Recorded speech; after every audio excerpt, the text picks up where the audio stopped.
నమస్తే, this is Sourya. Welcome to our channel. రోజు రోజుకి కూడా హత్యల ఉదంతం అనేది పెరిగిపోతూ ఉంది. అది స్త్రీ పురుషులే కావచ్చు, భార్యాభర్తలు కావచ్చు, లేదా లవర్స్ కావచ్చు, పసిపిల్లల్ని కావచ్చు, ప్రతి ఒక్కరిని కూడాను హత్య అనేది చాలా ఈజీగా చేసేస్తూ ఉన్నారు. సో ప్రస్తుతం అయితే విశాఖపట్నంలోనూ ఒక హత్య చాలా దారుణంగా జరిగింది. అది వింటేనే నిజంగానే ఒళ్ళు గగురు పొడుస్తుంది. దీనికి సంబంధించిన డీటెయిల్స్ ఇవ్వడానికి సీనియర్ జర్నలిస్ట్ తాము బాలాజీ గారు ఉన్నారు. సార్తో మాట్లాడు. నమస్తే. నమస్తే సార్, ఏంటి సార్ అంటే శిక్షలు కరెక్ట్ టైంకి పడట్లేదని అనుకోవచ్చా, లేకపోతే సైకలాజికల్ ఇష్యూస్ ఎక్కువ అవుతున్నాయి అని అనుకోవచ్చు? ఏ రకంగా ఈ హత్యను మనం డిస్క్రైబ్ చేయొచ్చు? ముందుగా అసలు ఏం జరిగిందో చెప్పుకొని దాని తర్వాత అనాలిసిస్ చేద్దాము. సో విశాఖపట్నంలో గాజువాక దగ్గర ఎల్వి నగర్ అని ఉంది. ఎల్వి నగర్ దగ్గర కీర్తి ఎన్క్లేవ్ అపార్ట్మెంట్స్. ఓకే. సో కీర్తి ఎన్క్లేవ్ అపార్ట్మెంట్ లో నుంచి ఒక వ్యక్తి అర్ధరాత్రి గాజువాక పోలీస్ స్టేషన్కి వెళ్ళి, సార్ నేను ఒక అమ్మాయిని చంపేశాను అని చెప్పాడు. దాంతో పోలీసులు షాక్ అయ్యారు. షాక్ అయ్యి అసలు ఏం జరిగింది ఏంటంటే, ఒక అమ్మాయిని నా లవర్ సార్ అమ్మాయిని చంపేశాను, మరి డెడ్ బాడీ ఎక్కడంటే రండి అని తీసుకెళ్ళాడు. తీసుకెళ్తే ఎక్కడ పెట్టామంటే ఫ్రిడ్జ్ లో ఓపెన్ చేస్తే మొత్తం ఆ అమ్మాయి శరీర భాగాలంతా ఫ్రిడ్జ్ లో ప్లాస్టిక్ బ్యాగ్ లో పెట్టి లోపల పెట్టాడు, పీసెస్ కింద కట్ చేసి. సో మరి తల ఎక్కడంటే చెప్పలేదు. ఇప్పటికి కూడా తల అయితే దొరకలేదు. సో దీని మీద ఇప్పుడు పోలీసులు విచారిస్తున్నారు.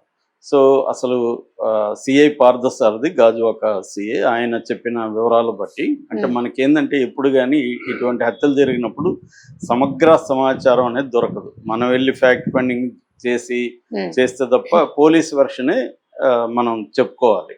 అదొక ప్రాబ్లం ఈ హత్యలకు సంబంధించి ఉంటుంది. సో దీని నుంచే మనం ఓవరాల్ గా ఇలాంటి సంఘటనలు గతంలో కూడా అనేకం జరిగాయి కాబట్టి ఎందుకు ఇలాంటివి జరుగుతున్నాయి, దీనికి కారణాలు ఏంటి, ఇండియన్ సమాజంలో వస్తున్న మార్పులు ఏంటి, దానికి క్రైమ్కి ఉన్న రెలవెన్స్ ఏంటి, దీన్ని ప్రివెంట్ చేయాలంటే ఏమేమి స్టెప్స్ సైకాలజిస్టులు కానీ సోషాలజిస్టులు కానీ సూచిస్తున్నారు అనే విషయాలు మాట్లాడుకున్నాం. సో బేసిక్గా ఇక్కడ జరిగింది ఏంటంటే, ఈ అబ్బాయి చింతాడ రవీంద్ర, ఇతనికి 35 సంవత్సరాలు, వీళ్ళది విజయనగరం జిల్లా రాజాం. ఇతను ఇక్కడ నేవీలో పనిచేస్తున్నాడు. ఇతను air craft mechanic. So mechanic గా పనిచేస్తున్నాడు. ఇతనికి పెళ్ళయింది. ఇతని భార్య దాదాపు ఒక 1 month నుంచి ఆమె కూడా విజయనగరమే, వాళ్ళ పుట్టింట్లో ఉంటుంది ఏవో కారణాలతో. సో ఇతనికి మౌనిక అనే ఒక అమ్మాయి, సాలిగ్రామం వైజాగ్లోనే, మౌనిక అనే ఒక అమ్మాయితో ఇతనికి అఫైర్ ఉంది. ఆ అమ్మాయికి 29 ఏళ్ళు. సో ఆ అమ్మాయిని సండే పిలిపించాడు ఇతను. పిలిపించి నైట్ పిలిపించాడు అపార్ట్మెంట్కి. అమ్మాయి రెగ్యులర్గా అప్పుడప్పుడు వస్తుంది. అలాగే వచ్చింది. అపార్ట్మెంట్ వాసులు కూడా పట్టించుకోలేదు.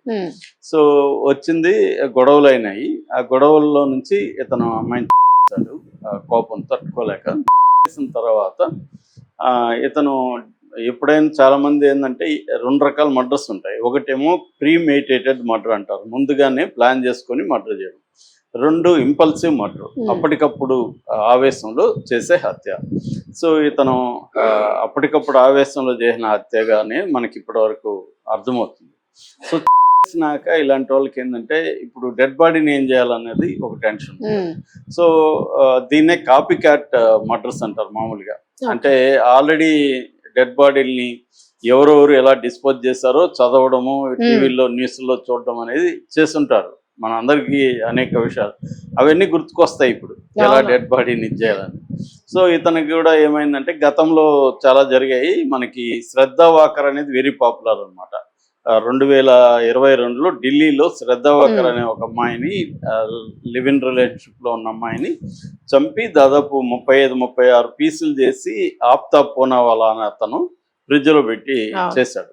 అది అప్పట్లో దేశాన్ని కుదిపింది. దాని తర్వాత అనుపమ గులాటి వాళ్ళ భర్త రాజేష్ గులాటి భార్యని డెహ్రాడూన్ లో చంపి అమ్మాయిని కూడా ఇలాగే అమ్మాయిని అయితే 72 ముక్కలు చేసి ఫ్రిడ్జ్ లో పెట్టాడు. అది కూడా పాపులర్ అయింది. తర్వాత మహాలక్ష్మి అంటారు బెంగళూరు, అది కూడా సేమ్ ఇలాగ మొక్కలు. మనకి చెప్పుకోవాలంటే గురుమూర్తి డిఆర్డిఓ ఎంప్లాయీ, జనవరి సంక్రాంతి టైంలో లాస్ట్ ఇయర్ భార్యని మాధవన్ చేసి కుక్కర్లో ఉడికించి స్టవ్ మీద కాల్చి మళ్ళీ బకెట్ లో చాలా కలిపి చాలా చేశాడు అతను. మొత్తం ఒక డిష్ ప్రిపేర్ చేశాడు ఆయన. అలా చేశాడు. సో ఇవన్నీ ఉన్నాయి. అలాగే మలయాళ సినిమాలో కూడా ఆ మధ్య డీటెయిల్ గా ఒక బాడీని నాకు ఎలా కరిగించాలి డీటెయిల్ గా ఉంది. మనకి ఈ మధ్య క్రైమ్ థ్రిల్లర్స్ కూడా ఓటీటీలో బాగా ఎక్కువ వస్తున్నాయి. దాంట్లో కూడా మర్డర్ల తర్వాత బాడీని ఎలా డిస్పోజ్ చేయాలో డీటెయిల్ గా వస్తుంది. ఇంక యూట్యూబ్ లో పోయి కొడితే బోల్డ్ వస్తాయి. ఇప్పుడైతే ఏఐ కూడా వచ్చింది. ఏఐ కొన్ని చెప్పకపోవచ్చు కానీ దాన్ని కూడా ఎలా డీల్ చేయాలో తెలుసుకునే వాళ్ళు చెప్పచ్చు. అంటే బాడీల్ని చంపినాక ఎలా ఎలా డిస్పోజ్ చేస్తున్నారు ఇండియాలో అని అడిగాం. సైంటిఫిక్ లాగా అడుగుతారు, సైన్స్ లాగా అడిగినాం అనుకోండి, అది మొత్తం వచ్చేస్తుంది. సో అలాగా ఇతనికి కూడా పైగా ఇతను ఏంది మనకు గుర్తుపెట్టుకోవాల్సింది ఎయిర్ క్రాఫ్ట్ మెకానిక్ కాబట్టి ఇతనికి తెలివితేటలు ఎక్కువ ఉంటాయి. అవి ఆ మెకానికల్ అంటే కటింగ్ కావచ్చు, స్పానర్స్ వీటితోనే డీల్ చేస్తుంటాడు కాబట్టి అది ఐడియా ఉంది అతనికి. కటింగ్ ప్లేయర్లు ఇవన్నీ అతనికి తెలుసు. సో దాంతో అతను ఏం చేశాడంటే ముక్కలు చేశాడు. మరి తలని ఎక్కడ నిసిరేశాడో తెలీదు. అయితే ఇక్కడ మనకి వస్తున్న అనుమానం ఏంటంటే ముక్కలు చేశాడు సరే, ఫ్రిడ్జ్ లో పెట్టాడు సరే, మరి ఎందుకు పోలీస్ స్టేషన్కి వెళ్ళిపోయాడు అనేది ఇక్కడ బిగ్ క్వశ్చన్. రెండోది అసలు ఎందుకు ఈ అమ్మాయిని హత్య చేయాల్సి వచ్చింది? ఈ రెండు ప్రశ్నలు. ఫస్ట్ ప్రశ్న ఎందుకు సరెండర్ అయిపోయాడంటే దానికి రెండో ప్రశ్నకు ముందు ఆన్సర్ చెప్పుకోవాలి. రెండో ప్రశ్న ఏంటంటే ఎందుకు చంపాడని. సో అతను చెప్పిన పోలీసులో కన్ఫెషన్ చెప్పింది ఏంటంటే ఈ అమ్మాయితో నాకు లవ్ అఫైర్ ఉంది, ఈ అమ్మాయి డబ్బుల కోసం విపరీతంగా వేధిస్తుంది, నేను గతంలో కొంత ఇచ్చాను కానీ సరిపోవట్లేదు, అమ్మాయికి వేధిస్తుంది, ఈ వేధింపులు నేను తట్టుకోలేకపోతున్నాను, తట్టుకోలేక అమ్మాయితో అమీ తేల్చుకోవాలనే పిలిపించాను, కానీ ఆ అమ్మాయి ఇంకా నన్ను వేధింపులు ఆపట్లేదు, ఇంకా బెదిరిస్తూ ఉంది, దాంతో నేనేం చేయాలో తెలియక ఆ కోపంలో కట్ చేసి బాడీని డిస్పోజల్ చేసి ముందు ఫ్రిడ్జ్లో పెట్టి దీని తర్వాత కవర్స్ తీసుకెళ్ళి బయటపడేద్దాం ఇవన్నీ అనుకున్నాను. కానీ నాకు గత కొన్ని హత్యలు ఇవన్నీ చూసినాక ఖచ్చితంగా దొరికిపోతారు, ఇదంతా ఎందుకు మనమే పోయి సరెండర్ అయిపోతే బెటరు అనేది అనిపించింది. సో రెండోది నాకు గిల్ట్ కూడా వచ్చింది, ఈ అమ్మాయిని ఇలా దారుణంగా చంపేశామే, అనవసరంగా చంపేశాం అన్న గిల్ట్ కూడా వచ్చింది. అందుకని నేను వచ్చి సరెండర్ అయ్యాను అన్నాడు. కానీ మామూలుగా పోలీసులకు ఉండే నేచర్ అంటే డౌట్ ఎవ్రీథింగ్ అని ఉంటుంది. ఎవడు ముఖ్యంగా క్రైమ్ చేసిన వాళ్ళు లేకపోతే ఆరోపించబడిన వాళ్ళు ఏం చెప్పినా వాళ్ళు నమ్మరు. ఫస్ట్ ఆఫ్ వాళ్ళు రకరకాల ప్రశ్నలు వేస్తారు. సో దాంతో వాళ్ళు ఏమనుకుంటున్నారంటే వీడు కావాలనే ముందుగా ప్లాన్ చేసుకుని హత్య చేసి ఇవన్నీ చేసి ఈ కథలు చెప్తున్నాడా, ఎందుకంటే తనే వచ్చి సరెండర్ అయితే కొంత లీనియన్సీ ఉంటుంది రేపు కోర్టులో కూడా. రెండవది పోలీసులు కూడా వాళ్ళు కష్టపడి ఎతికి పట్టుకుంటే కోపం ఎక్కువ ఉంటుంది వాళ్ళకి, వీడే సరెండర్ సింపుల్ అయిపోయింది, పోలీసులు ఇది లేదు కదా. సో అందువల్ల పోలీసులు కూడా పెద్ద కొట్టడం కానీ ఇవేమి చేయకపోవచ్చు. సో ఇవన్నీ అతనికి కొంత నాలెడ్జ్ ఉంది కాబట్టి సెంట్రల్ గవర్నమెంట్ నేవీలో పనిచేస్తున్నా అంటే కొంత క్రైము ఈ నాలెడ్జ్ ఉంటుంది కాబట్టి ఒక మన వ్యవస్థలు ఎలా పనిచేస్తే కొంత ఐడియా ఉంది కాబట్టి అతను అబద్ధాలు అంటే ప్లాన్డ్గా చంపి ఉండొచ్చు అనేది ఒకటి. రెండోది ఆ తల ఇక్కడ పెట్టాడు అనేది ఇప్పటి వరకు తెలట్లేదు అంటున్నారు. మరి తలని ఏం చేశాడు, ఎక్కడైనా పడేసి చేశాడా లేకపోతే ఇంకేం చేశాడు దాన్ని అనేది ఇది. బేసిక్గా అయితే ఇలాంటి హత్యలను ఏమంటారంటే ఐపీవీ మర్డర్స్ అంటారు, అంటే intimate partnership violence. Intimate partnership violence అనేది ఇండియాలో బాగా పెరుగుతుంది. అంటే ఈ మధ్యకాలంలో ఏంటంటే లివ్ ఇన్ రిలేషన్షిప్ని సుప్రీంకోర్టు అలో చేసింది. రెండోది పెళ్ళిళ్ళు అనేవి పెళ్లికి వ్యతిరేక భావజాలం కూడా ఇండియాలో బాగా పెరుగుతుంది. పెళ్లికి వ్యతిరేకంగా, పిల్లలకి వ్యతిరేకంగా రకరకాల కపుల్ కాన్సెప్ట్ పెరిగింది. దానివల్ల ఏమవుతుందంటే ఎక్కువ మంది ఇంటిమేట్ రిలేషన్షిప్ లో ఉంటున్నారు. అయితే దాంట్లో వచ్చే సమస్యల్ని ఎలా డీల్ చేయాలనే దగ్గర మనకి ట్రైనింగ్ కానీ ఎక్స్పీరియన్స్ కానీ ఏమీ లేదు. సో మామూలుగా పెళ్ళిళ్ళల్లో రెండు రకాలు, ఒకటి అరేంజ్డ్ మ్యారేజ్, ఒకటి లవ్ మ్యారేజ్. అరేంజ్డ్ మ్యారేజ్ అంటే ఇష్యూలు ఏమన్నా వచ్చినప్పుడు అటు ఇటు ఇన్వాల్వ్ అవుతారు. ఇన్వాల్వ్ కావడం వల్ల కొంత ఓపెన్ అవుతుంది, కమ్యూనికేషన్ ఉంటుంది, కొంత రప్చర్ అయినా కూడా హత్యల దాకా వెళ్ళదు.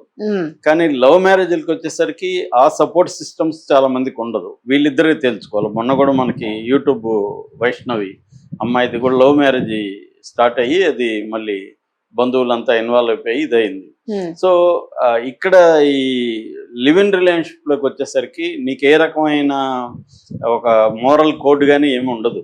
అవును. ఒక అమ్మాయి ఒక అబ్బాయితో సంబంధం పెట్టుకుని వాళ్ళు ఇంకొకరితో కూడా పెట్టుకోవచ్చు. ఇప్పుడు ఈ అమ్మాయి మౌనిక పెళ్ళైన తనతో పెట్టుకుంది, ఇంకొకరితో పెట్టుకోకూడదు అనేది మా అమ్మాయికి ఏమన్నా ఉంటుందా? అవును. ఏముండదు. ఉమ్, అంటే లైఫ్ని ఎంజాయ్ చేయాలి. వీడు అమ్మాయి ఇప్పుడు అందంగా ఉంది అమ్మాయి, ఈ అందంగా ఉన్న అమ్మాయి కనీసం ఒక 20-30 మందికి అబ్బాయిలు వెంటబడుతుంటారు. సో వీడు ఒకటితోనే ఎందుకు ఉండాలి అనేది అమ్మాయికి అనిపిస్తుంది. లైఫ్ బాగుంది, నలుగురితో ఎంజాయ్ చేద్దాం, డబ్బులు పెడతారు, రెస్టారెంట్కి తీసుకెళ్తారు, పిక్నిక్ వెళ్ళొచ్చు, ఈ ఎంజాయ్మెంట్ ఆ అమ్మాయికి కూడా ఉండొచ్చు. అబ్బాయిలు కూడా అంతే, ఎంతమంది దొరికితే అంతమందితో ఎంజాయ్ చేద్దాం, ఒకరితోనే ఎందుకు ఉండాలన్న ఒక స్వభావం ఉన్న వాళ్ళు ఉంటూ ఉంటారు. బాగా పెరిగింది ఈ మధ్య కాలంలో. ఉమ్, అందుకని మనకి ఎన్సీఆర్బి డేటా చూస్తే ఈ ఐపీవి మర్డర్స్ అనేవి, ఇంటిమేట్ పార్ట్నర్ వైలెన్స్ మర్డర్స్ అనేవి 2022 నుంచి 24 వరకు డేటా చూసుకుంటే దాదాపు 35 నుంచి 40% పెరిగింది. ఓకే. ఇవి పెరుగుతున్నాయన్నమాట ఇంటిమేట్ ఇది. సో దానివల్ల అంటే దీనికి ప్రివెంట్, ఈ హత్యల్ని ఎలా ప్రివెంట్ చేయాలి? ఒకటేమో ఫాస్ట్ గా శిక్షలు వేయాలన్నది ఒకటి. ఉమ్, అది ఇప్పుడు సాధ్యం కాదు, ఎందుకంటే ఆల్రెడీ 5 కోట్ల కేసులు పెండింగ్ లో ఉన్నాయి. అవును. ఇప్పుడు ఈ కేసుల్ని త్వరగా సాల్వ్ చేయాలంటే ముందు ఆ పాత కేసులను సాల్వ్ చేయాలి, కోర్టుల సంఖ్య పెంచాలి, పోలీస్ స్టేషన్ల సంఖ్య పెంచాలి, ఫాస్ట్ ట్రాక్ కోర్టులు పెట్టాలి. ఇవన్నీ జరిగే పని అయితే కాదు ఇండియాలో, అవును. అది జరగదు. రెండవది ఏంటంటే వర్క్ ప్లేస్లో ఇప్పుడు మామూలుగా మనకి చాలా అసోసియేషన్స్ కానీ వర్క్ ప్లేస్లో కానీ ఫ్రీ హెల్త్ చెకప్ అనేది పెరిగింది. ఉమ్, కానీ ఈ ఫ్రీ హెల్త్ అనేది ఓన్లీ ఫిజికల్ హెల్త్కి, మెంటల్ హెల్త్కి అనే కాన్సెప్టే లేదు ఇండియాలో. ఉమ్, అంటే అవును. మెంటల్ హెల్త్ స్క్రీనింగ్ కూడా పెట్టాలి అనేది ఇప్పుడు చాలా మంది చెప్తున్నారు. ఉమ్, ఆఫీసులో ఇప్పుడు మా డైరెక్టర్స్ అసోసియేషన్ వాళ్ళు ఉన్నారు, నేను కూడా మెంబరు. దాంట్లో వాళ్ళు ఫిజికల్ హెల్త్ రెగ్యులర్గా ఉన్నాయి, అన్ని పోయి చెక్ చేసుకోవచ్చు, అన్నీ ఉన్నాయి. కానీ మెంటల్ Mental హెల్త్ health. లేదు అసలు. సో అది ఇంపార్టెంట్. లేదంటే వాళ్ళకి మళ్ళీ యాక్సెప్ట్ చేయడానికి రెడీగా యాక్సెప్ట్ ఉండరు. చేయాలి కాబట్టి, కానీ అది మెల్లమెల్లగా ఇంట్రడ్యూస్ చేస్తే అలవాటు అవుతుంది. అవుతుంది. సో ఇటువంటి ఇప్పుడు గవర్నమెంట్ ఇన్స్టిట్యూట్స్ ముందు ఇనిషియేట్ చేస్తే ఉమ్, ప్రైవేట్ వాళ్ళు అలా చేస్తారు. ఎందుకంటే ప్రెజర్ కూడా మనకి లైఫ్ లో అనేక రకాల ప్రెజర్ పెరుగుతుంది. ఉమ్, సో దీనివల్ల మెంటల్ హెల్త్ స్క్రీనింగ్ అంటారు దీన్ని. మెంటల్ హెల్త్ స్క్రీనింగ్ కూడా రెగ్యులర్ గా చెక్ చేసుకుంటే ఇలాంటివన్నీ బయటకు వస్తాయి. ఇప్పుడు నిజానికి ఇక్కడ ప్రాబ్లం ఏంది, ఒక కాన్ఫ్లిక్ట్ ఉంది ఉమ్, వీళ్ళిద్దరి మధ్య. ఆ కాన్ఫ్లిక్ట్ ఏంది, ఆ అమ్మాయి డబ్బులు అడుగుతుంది, ఇతను ఇవ్వలేకపోతున్నాడు, దానివల్ల వచ్చిన కాన్ఫ్లిక్ట్. ఉమ్, ఈ కాన్ఫ్లిక్ట్ ని రెజల్యూట్ చేసుకునే మెకానిజం వీళ్ళిద్దరికి లేదు. వీళ్ళిద్దరు కలిసి డాక్టర్ దగ్గరికి వెళ్ళొచ్చు, లేదా ఈయనకి కదా ఎక్కువ ప్రెజర్ ఉంది, అమ్మాయికి ఏం ప్రెజర్ లేదు, అమ్మాయి ప్రెజర్ చేస్తుంది. అవును. సో ఆ అమ్మాయికి మరి ఏ కారణాలు మనకు తెలియదు, అన్ని మనం ఇన్ఫర్మేషన్ లేకుండా మనం అమ్మాయిని తప్పు పట్టడం ఇంకోటి చేయలేం. ఏదేమైనా ఇతనికైతే ప్రెజర్ ఉంది. ఈ ప్రెజర్ ని రిలీవ్ చేసుకోవడం కోసం ఇతను సైకాలజిస్ట్ దగ్గరికి వెళ్తే కనీసం చెప్పుకోవడం వల్ల కొంత రిలీవ్ అవుతుంది, సైకాలజిస్టులు కూడా కొంత గైడ్ చేస్తారు. అలాగా ఉండేది. హత్య చేసే వరకు దారి తీయకపోవచ్చు మామూలుగా. ఉమ్, కానీ ఇతను ఆ పని చేయలేదు. దానివల్ల అతనిలో పేరుకుపోతూ వచ్చింది. ఆ పేరుకుపోయినప్పుడు అది ఒక్కసారిగా ఇంపల్సివ్ దీంట్లోకి వెళ్ళిపోయింది. రెండోది ఆపర్చునిటీ, అమ్మాయి ఒంటరిగా ఉంది, తన ఫ్లాట్ లో ఉంది, ఈజీ టార్గెట్ లో ఉంది కాబట్టి ఆపర్చునిటీ కూడా కలిసి వచ్చింది. సో కాన్ఫ్లిక్ట్, ఇంపల్సివ్నెస్, ఆపర్చునిటీ, ఈ మూడు కలిసి వచ్చి చేసేసాడు. చేసినాక అతను రియలైజ్ అయి ఉండొచ్చు, పశ్చాత్తాపడి ఉండొచ్చు, లేదా భయపడి ఉండొచ్చు. సో ఏదేమైనా ఏమి చేసినా దీని కాన్సిక్వెన్సెస్ అయితే అతను జైలుకి వెళ్ళాలి, అతను ఉద్యోగం పోతుంది, అతను భార్య రోడ్డున పడుతుంది. ఇవన్నీ జరగడానికి కారణాలు ఏంటి? ఒకటి ఎక్స్ట్రా మ్యారిటల్ అఫైర్, దాని నుంచి వచ్చిన కాన్ఫ్లిక్ట్, దాన్ని డీల్ చేయడంలో ఫెయిల్యూర్, అంటే సైకాలజీ ట్రీట్మెంట్ తీసుకోకపోవడం.